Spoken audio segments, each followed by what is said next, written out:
पिछले दिन ही कर्नाटक के भाजपा सरकार द्वारा दो अहम निर्णय लिया जाता है।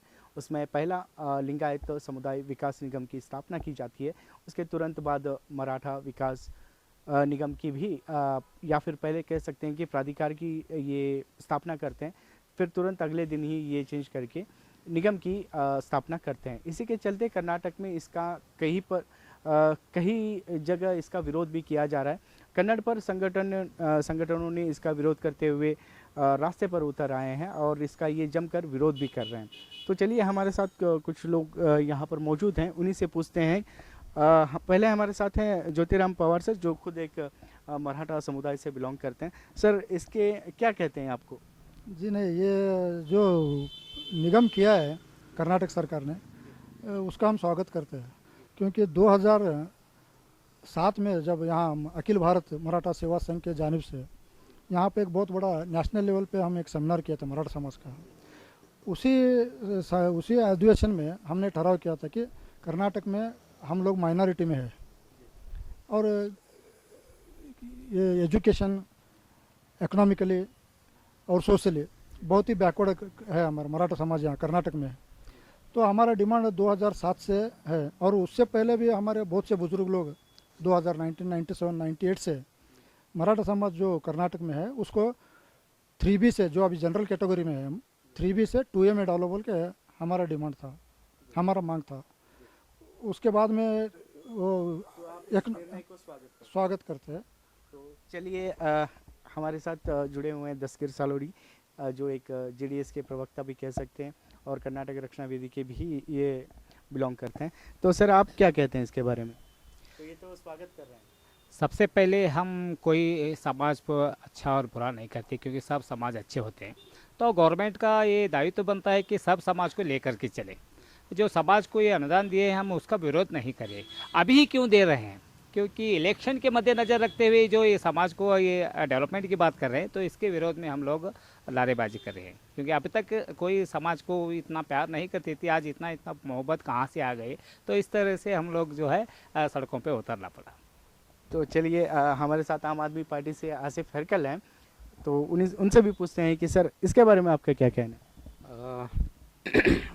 मराठा समाज को डेवलप करने में कोई गलती नहीं है, जो गवर्नमेंट कर रही है ठीक है। लेकिन जैसे दस्तगीर भाई ने बोला, इतने दिन की मांग के लिए अभी क्यों रिस्पॉन्स किया जा रहा है, जबकि हालात देश के या स्टेट के ऐसे चल रहे हैं कि हमारे डेवलपमेंट वर्क्स ही स्लो हो रहे हैं। पहले उनके लिए ही फंड्स नहीं है, फिर भी ये एक्स्ट्रा आप एक निगम प्राधिकार बना के इसको 50 करोड़ आप दे रहे हैं।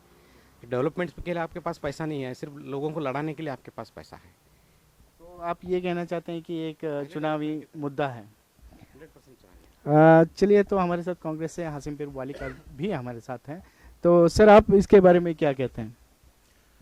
सर, मराठा विकास निगम जो है, यहाँ पर छत्रपति शिवाजी महाराज और शाहू महाराज का कनेक्शन है। बीजापुर बहुत बड़ा इतिहास है। शिवाजी महाराज ने जब 12 साल तक आदिल शाही के हुकूमत में यहीं पर बड़े हो गए हैं। बचा भाषावारों, ये एक जात के लोग नहीं हैं, यहाँ पर बहुभाषा हैं, बहुसंस्कृति है, बहुधर्मीय लोग हैं। तो विकास हर आदमी का होना चाहिए। अब बच गई बात पर और विरोध, तो अभी तो कौन सा इलेक्शन है, 2-3 सीट से कोई इलेक्शन का मुद्दा नहीं बनता। चलो ठीक है, उनका अच्छा हो रहा है, हम खुशी बनाएंगे। सर, ये हर बार जब भी चुनाव आते हैं तो ये नए नए मुद्दे लाते हैं या फिर नई नई स्थापना करते हैं। तो हाल ही में भी अभी बेलगांव में इलेक्शन होने वाले हैं, उपचुनाव होने वाले हैं। तो इसी के मद्देनज़र रखते हुए ये निगम लाए हैं या फिर कुछ और हो सकता है? सरकार के हिसाब से तो हमें तो ऐसा ही लगता है, क्योंकि इनके पास में डेवलपमेंट के लिए कुछ बोलने के लिए कुछ है नहीं। ये पहले से ही आते हैं राम मंदिर का मुद्दा उठाते हैं, ये आते हैं कुछ नया पुलवामा लाते हैं। कर्नाटक में भी ऐसा ही है। अभी इनको बाई इलेक्शन जीतना है। अभी जो वहाँ के पहले के MP थे, उन्होंने कितना डेवलपमेंट किया, मैं उसके बारे में कुछ बोलना नहीं चाहता। अगर कुछ किया होता तो शायद ये निगम मंडली बना के इसके मुद्दे के ऊपर इलेक्शन लड़ने की इनकी ज़रूरत नहीं होती। सर, मैं आपसे पूछना चाहता हूँ कि जब सिरा का इलेक्शन हुआ, जो पिछली बार में ही, तब से कुछ ठीक दिन पहले गोल्ला समुदाय विकास निगम की स्थापना की जाती है। उसके तुरंत बाद ही सिरा जो उपचुनाव हो रहे थे वो भाजपा जीत जाती है। तो क्या इसमें भी कुछ हो सकता है मतलब? बिल्कुल सही है, वही तो मैं बताने की कोशिश कर रहा हूँ आपको, क्योंकि जब भी चुनाव आते हैं तो एक एक समुदाय, जहाँ जो समुदाय ज़्यादा है, ज़्यादा उनकी संख्या ज़्यादा है, तो उनको खुश करने की ये सब प्रोग्राम लगाते हैं। तो यही अभी बीजेपी का एजेंडा रहा है। जब से हम देख रहे हैं, जब भी चुनाव आते हैं, जो जो जो क्षेत्र का चुनाव रहता है वहाँ का असल मुद्दे क्या है, वो मुद्दे पर ये चुनाव लड़ना चाहते हैं। तो सर इनका कहना है कि जब भी कोई नए चुनाव आते हैं तभी ये कुछ निगम या फिर स्थापना की जाती है। तो इसके बारे में आपका क्या कहना है? नहीं सर, वो इसको और इलेक्शन को कनेक्शन करना, तो उन्होंने पहले ही आपको बता दिया ना कि नहीं, सिरा वो- जो था, सिरा के चुनाव के जो चल रहे थे उसके तुरंत नहीं, गोल्ला उस- समुदाय को वहाँ पे विकास निगम की स्थापना की जाती नहीं है। सही है, ऐसा उसके बाद वहाँ पे इलेक्शन वो लोग जीत जाते हैं भाजपा वाले। तो ये कुछ मुद्दा हो सकता है? नहीं सर, उसको और ये निगम जो अभी ये किया है उसको और ये इलेक्शन को मैं समझता हूँ जो ये कुछ फर्क नहीं पड़ता। क्यों बोले तो कोई लेना देना नहीं। कोई लेना देना नहीं होता। क्यों बोले तो हमारा डिमांड जो है बहुत वर्षों साल से है। अब ये बेलगाम का आप जो बोल रहे हैं वो पिछले 5 पीरियड से वो सुरेश अंगड़ी जीतते आ रहे हैं। और इधर भी जो आपने बसव कल्याण का बोल रहा है, जिधर 38,000 मराठाज है, वो भी पहला हर बार चेंजेस होता है उधर। एक बार बीजेपी आया, एक बार जेडीएस आया, ऐसा होता है। अभी एक निगम करने से टोटली 38,000 मराठाज उन्हीं को वोट डालते हैं, ये गैस करना भी गलत है। सर ये असल कन्नड़ पर संगठन जो भी हैं, वाटाल जी ने जो बंद का जो ऐलान किया है, इसके पीछे क्या वजह हो सकती है? मतलब क्यों ये इतना जोर डाल रहे हैं कि कन्नड़ पर संगठन क्यों इसका विरोध कर रही हैं? असल मुद्दा क्या हो सकता है, या फिर यहाँ पे कुछ पॉलिटिक्स भी हो सकती है? देखिए, राजनीति तो हर तरफ चलती रहती है, क्योंकि कर्नाटक जो कन्नड़ के जो कन्नड़ पर संगठन है, जो हमारी लड़ाई जो MES के तरफ चलती है बेलगाम में, तो वहाँ अभी इतने लड़ाई हुए हैं, क्योंकि खुद के जो स्थान में कित्तूर चन्नाम हो, संगोले रान हो, जब भी वहाँ मसले उठते हैं तो कोई आज तक कोई समाज वाले वहाँ पर बात नहीं किए। कन्नड़ पर संगठन वहाँ पर जा करके इन मसलों को वहाँ हल करने की कोशिश किया है, और ज़्यादातर हल भी हुआ है। जब कोई नहीं किया तो आज अचानक कोई गवर्नमेंट भी बात नहीं की, अचानक ऐसी सब चीज़ें लाने के बाद तो बंद का तो ऐलान हमेशा है। कन्नड़ पर संगठन बंद के ज़्यादातर तो वहाँ समर्थन नहीं करते, क्योंकि बंद से आजकल नुकसान हमारी कन्नड़ के लोगों की होता है। एग्जैक्टली अभी जो कोरोना की जो स्थिति चल रही है उसके मद्देनजर रखते हुए देखेंगे तो ये अगर बंद कहीं ना कहीं उन लोगों को, उन आम नागरिकों लिए प्रॉब्लम हो सकती है।